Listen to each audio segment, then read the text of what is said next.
Nessa história dos protagonistas aí, ô Vinícius Andrade, o Jardim com absoluta certeza é um deles no jogo de hoje, né? Ah, sem dúvidas. No jogo de hoje e na temporada do Cruzeiro, né? Porque assim, quem define os jogos são os jogadores, né? Os treinadores gostam de falar isso, que os protagonistas são os atletas, e de fato são.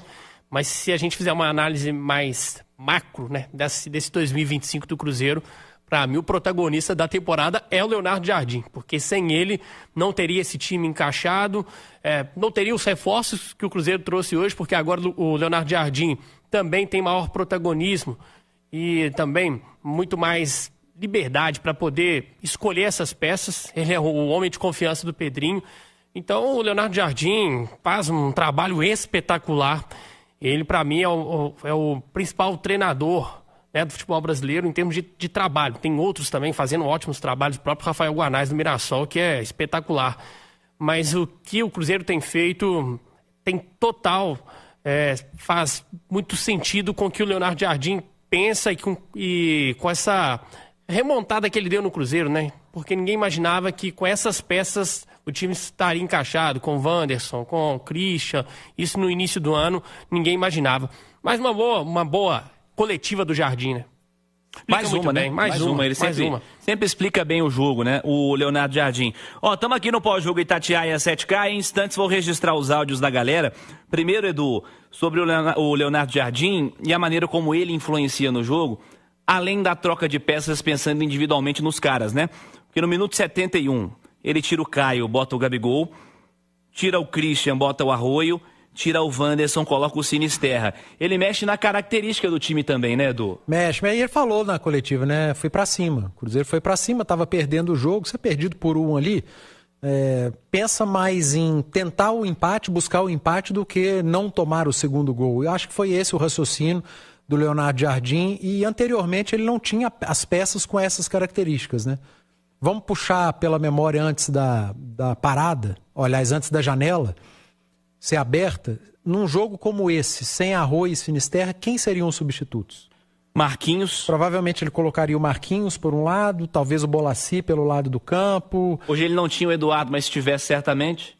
Mas sabe qual que seria a estratégia? Talvez ele não mexesse. Como fez em outras oportunidades, ele simplesmente não mexeu, porque ele sabia, por mais que a gente peça, imprensa, por mais que o torcedor ele peça na arquibancada, a decisão do treinador é sempre a mais difícil, né? E é sempre a melhor pensada e aquela que tem mais... ele tem mais justificativas, porque ele está no dia a dia, cara. Ele conhece o elenco muito mais do que a gente. Ele sabe da característica do jogo dele muito mais que a gente, muito mais que o torcedor.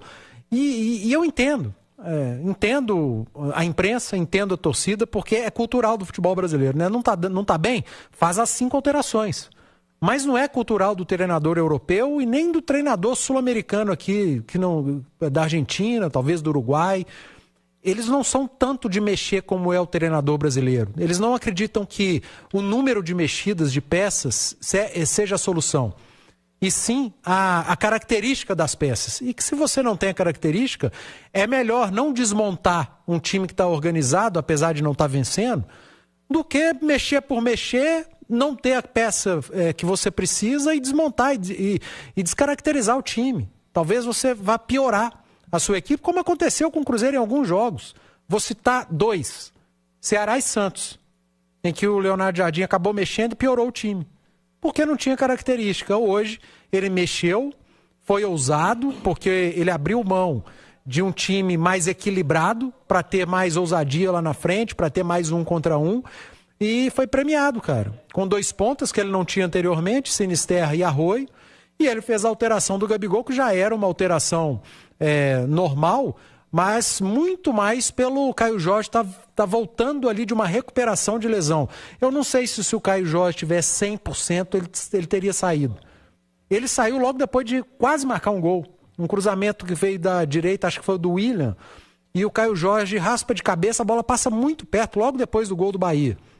Mas ele coloca o Gabigol. E no momento que ele tira o Matheus Pereira, quando já estava 1-1, e ele põe o Bolassi, ele traz o Gabigol para fazer o papel de meia e deixa o Bolassi fazendo o papel de centroavante. Então, cara, as mexidas foram porque, para esse jogo contra o Bahia, ele tinha a característica que ele vinha pedindo ao longo do campeonato, ao longo da temporada. E a gente viu isso nitidamente, né? O Arroyo ele não foi só o jogador do 1 contra 1. Ele acha passes que outros jogadores não encontrariam. E a gente viu muito mais de Arroyo hoje do que de Sinisterra, apesar do gol do Sinisterra, porque o jogo do Cruzeiro foi se construindo pelo lado do Arroyo. Ficou um jogo mais favorável ao Cruzeiro pelo lado direito do que pelo lado esquerdo. Então, cara, o Jardim está com esse grupo nas mãos e a cada rodada o Jardim vem dando lições pra gente, né? E aí eu me coloco no meio mesmo. Nós que pedíamos alterações mais cedo, por que não mexer agora? Demorou a mexer aqui, demorou a mexer ali.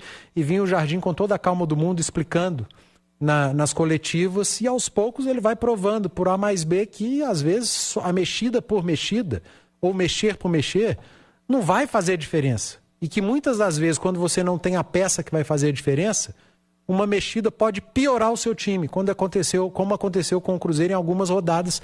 E hoje, ao contrário, quando chegam as peças e que ele pode utilizá-las, a coisa mudou. E hoje o Cruzeiro virou um jogo, eu vou repetir, difícil pra caramba, tá, cara?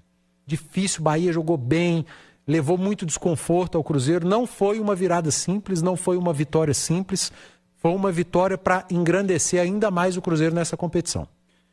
O Cruzeiro de 2025, pós-chegada do Leonardo Jardim e ganhando maturidade, ele dá pouquíssimas brechas para críticas, né? Às vezes um fato que é criticável agora, passa 2 semanas e você fala, realmente... Eu estava errado e ele estava certo. Realmente a justificativa do Jardim lá, ele estava certo. O tempo tem mostrado, né? E nos argumentos, né, do Jardim e com o que acontece no campo, né? Ele está mostrando, e em nenhum momento, né, nas coletivas em que ele foi também questionado, pressionado, ele precisou brigar, ele precisou levantar a voz. O Jardim nunca fugiu, ele nunca fugiu dessas perguntas. Ele sempre foi muito calmo nas respostas, e aí às vezes a gente concordava, discordava, mas ele dava o argumento dele. E agora nós temos que dar o braço a torcer aqui, porque no fim das contas ele estava certo, Leonardo Jardim estava certo.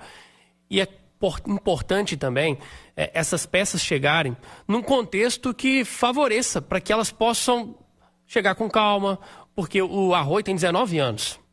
Sinisterra é um jogador que chega também e para recuperar a parte física, ainda para voltar. Mas é novo também, né? É novo, né? O Sinisterra acho que tem 24, né? Um pouquinho mais que isso. 26 anos. Mas é cara novo, né? Mas já tá pronto, né? Já tá mais pronto do que o menino. O Arroyo é mais aposta, muito jovem, mas o Sinisterra ainda precisa também recuperar o futebol, porque na Europa teve muitos problemas físicos. Agora, olha só o contexto em que eles estão se inserindo. Um time encaixado, em que eles não chegam com aquela responsabilidade de que eles precisam ser a solução do time. O Cruzeiro já tem um time. Eles chegam para ser a solução em alguns jogos, como foi hoje. É um jogo que precisava dessas características.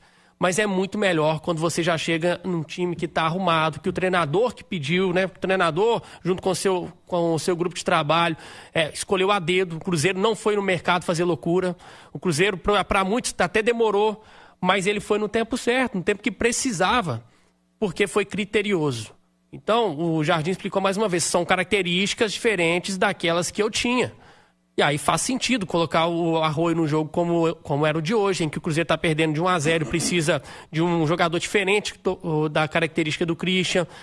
Então, assim, o Cruzeiro ganha muito com essas peças e elas chegam também num contexto muito favorável, em que elas não precisam ter aquela pressão toda. Eu estou chegando e eu sou a solução de todos os problemas. Na verdade, o Cruzeiro, ele tem poucos problemas hoje. Ô Cirilo, a gente tá falando muito do trio que entrou, né? Do banco de reserva, do próprio Matheus Henrique, num campeonato em que o Caio Jorge é o grande protagonista, mas não dá para deixar passar a jogada do Matheus Pereira no gol de empate, né? Tinha anotado isso aqui, o Arroyo, ele parte para cima 2 ou 3 vezes ali, dá a bola pro Matheus, e o Matheus faz o que quer com o marcador, chuta na trave e o Sinisterra empurra, né? O diferente da jogada é o Matheus Pereira. Absolutamente. O golaço da jogada sai dos pés do Matheus Pereira. O passe do Arroyo é bom, a jogada pela direita é boa, mas o Matheus Pereira mete uma caneta e ali num curtíssimo espaço, né? Avança, dá um corte, traz para a perna esquerda, chuta, tira do goleiro. A bola caprichosamente beija a trave e aí vem o fator posicionamento do Sinisterra, um pouco de sorte também. Vai no pé do atacante do Cruzeiro para ele empurrar para as redes. Mas destacar a jogadaça do Matheus Pereira, que é aquele jogador que tem aquela pecha ainda, né? O Matheus Pereira não tem aparecido nos grandes jogos. Hoje foi um grande jogo. Hoje foi um jogo difícil pra caramba. Foi um confronto ali de G4, porque o Bahia tem jogos a menos. E o Matheus Pereira apareceu, o Matheus Pereira foi protagonista e ele protagonizou o lance do primeiro gol do Cruzeiro. Se nós falamos que foi o jogo dos golaços,